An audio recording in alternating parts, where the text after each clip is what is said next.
Olá, minha gente, tudo bem com vocês? Então, nesse nosso canal aqui do YouTube, nós temos vídeos longos, cursos inteiros, ah, vídeos mais curtos, dicas de livros.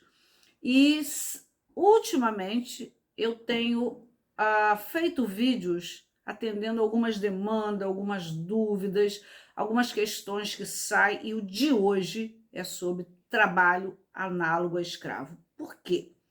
Saiu no Globo do dia 28 de julho que no mês de julho foram resgatados 337 trabalhadores em condições análogas a escravo. Bom, muitas dúvidas surgem para o leigo e até mesmo para aqueles que são técnicos aí no direito do trabalho, sobre o que é trabalho escravo, o que é trabalho análogo a escravo. Primeiro, nós precisamos fazer um recorte histórico. A escravidão ela já foi abolida lá atrás, com a lei em 1887, 88, né? Então, aquela condição de homens escravos, principalmente no Brasil, os negros, isso já acabou. Homens e mulheres e crianças que eram mercadorias. O trabalho análogo a escravo, que tanto nós falamos ultimamente, que falamos na academia, que estudamos esse tema na academia. Eu tenho uma grande amiga professora da Universidade Federal do Pará, que tem um livro, tem grupo de pesquisa sobre trabalho análogo à escravidão. Mas esse fato, essa matéria, essa notícia nos chamou muito a atenção. No mesmo mês, a Procuradoria a Auditoria do Trabalho, os auditores e a fiscalização do trabalho, no Brasil inteiro, conseguiram desbaratar e descobrir 337 trabalhadores em condições análogas a escravo. E aí a gente precisa entender o que é, então, já que não é trabalho escravo, o que é essa condição análoga a escravo. A condição análoga a escravo, ela está capitulada aí no artigo 149 do Código Penal brasileiro, mas a gente, no direito do trabalho, no mundo do trabalho, estuda, a doutrina vai ampliar, vai trazer, e a jurisprudência vai trazer algumas considerações sobre o que é o trabalho análogo a escravo, mas do próprio artigo 149, a gente vai dizer o seguinte: é aquele trabalhador em condições degradantes, trabalhando em jornadas exaustivas, sem meio de transporte, em trabalhos forçados e na maioria das vezes, sem meio de transporte. Algumas situações, isso é o que está na lei. Em algumas situações, eles têm os documentos apreendidos e têm muitas dívidas com seu empregador. Vamos lá trocar isso aí em miúdos. Aqueles trabalhadores normalmente em fazendas, normalmente na floresta amazônica, no corte de madeira, mas não é só nesses rincões, tem trabalho análogo a escravo. Recentemente, no Rio de Janeiro, uma trabalhadora doméstica foi resgatada nessas condições. São trabalhadores que não têm jornada estabelecida de 44 horas semanais e 8 diárias, eles trabalham até a exaustão.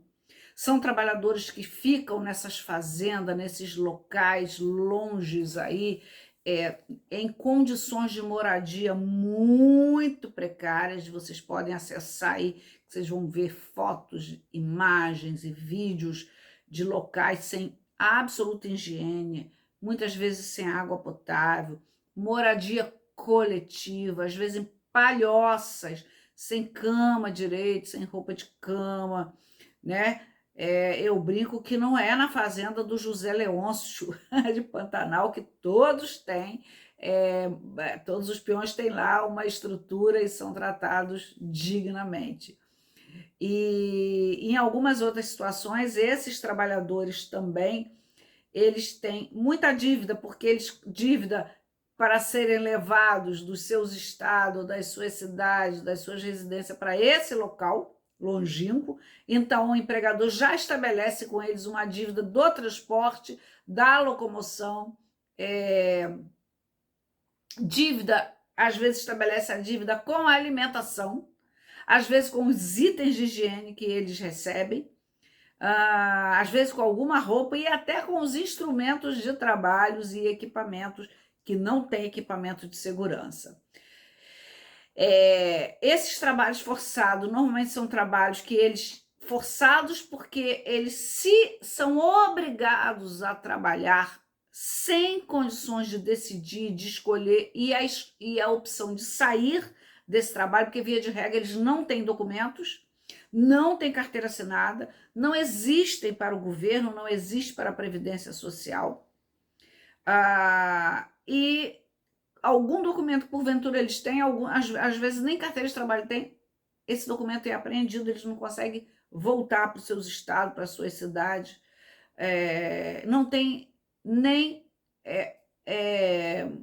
veículos apropriados ou não é fornecido condições de transporte para eles saírem dessa condição. Então, eles entram e, embora insatisfeitos, eles não conseguem sair. Sempre com a promessa de um salário, sempre com a promessa de que vão receber no final do mês e muitas vezes endividados, sempre devendo ao seu patrão.